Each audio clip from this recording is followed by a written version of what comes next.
சரத்குமார் அவர்கள் பைக் ஓட்ட ஒரு பின்னாடி ராதிகா சரத்குமார் அவர்கள் உட்கார்ந்துட்டு போயிட்டு தெருவா இந்த மாதிரி வாக்கு சேகரிப்பு பணியில ஈடுபட்டு இருக்காங்க. இப்படி இவங்க பைக்ல போயிட்டு வாக்கு சேகரிக்கக்கூடிய இந்த வீடியோ சமூக வலைதளங்கள்ல வைரலா பகிரப்பட்டுட்டு வருது.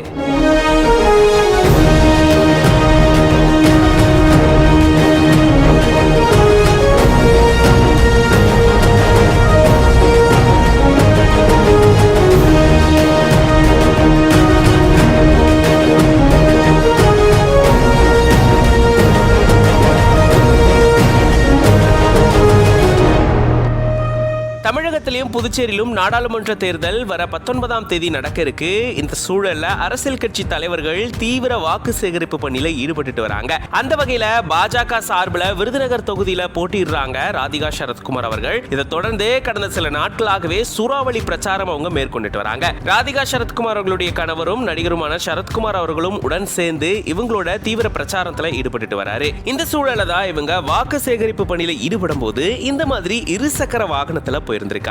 சரத்குமார் அவர்கள் ஓட்ட பைக்ல பின்னாடி ராதிகா சரத்குமார் அவர்கள் உட்கார்ந்திருக்காங்க. இப்படி ஒவ்வொரு இடமா ஒவ்வொரு தெருவா எல்லார்கிட்டையும் போயிட்டு வாக்கு சேகரிப்பு பணியில 2 பேரும் சேர்ந்து கட்சிக்காரங்களோட ஈடுபட்டு இருந்திருக்காங்க. இப்படி இவங்க பைக்ல போயிட்டு வாக்கு சேகரிக்கக்கூடிய பணியில ஈடுபடக்கூடிய இந்த வீடியோ சமூக வலைதளங்கள்ல பரவிட்டு வருது. இது பத்தின உங்களோட கருத்துக்களை கமெண்ட்ஸ்ல சொல்லுங்க. எல்லாரும் தாமரைக்கு ஓட்டு போட்டு நல்லபடியா